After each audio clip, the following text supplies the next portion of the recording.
Assalamu alaiki me suka irin sufar siraja.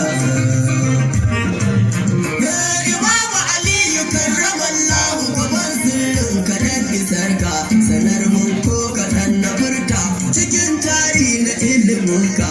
Na san ban kai ba to ka gani yau zan dan wake sirrikarka, na bayyana ba kamar ta mata da maza sannan na bada hujja.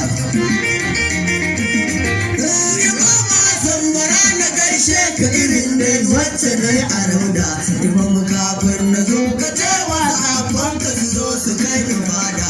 Tunan sarki ina buƙatar a gidanku ka ƙara bani shaida, ina ƙaunar ku bani ƙaunar maƙiyin fa a bar ni kar a canja.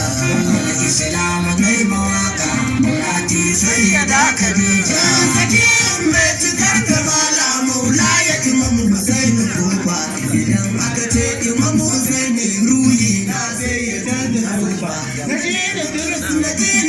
numfashi a safa yaya za a in biya haƙin kalmamu ina cikin kurija.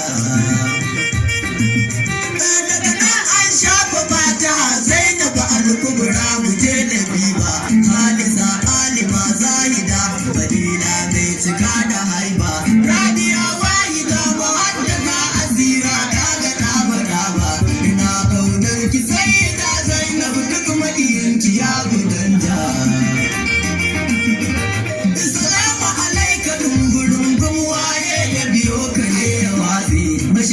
Shirya kankararru da ba mu da hakar da watsi, ina ƙaunar ka annabin Allah sayyidina baranar rantsi, wabillahi azim kai nake yi wa ƙauna ka ishe ni hata. Bayani zan cikin bayani a cikin lamarin ki mu zara, je magiya in take birki na jujjuya na tada kura, cikin kowa ya gaya mai muje zuwa ni yanzu za na fara. Wallahi a mata ko a maza babu kamar Sayyida Khadija.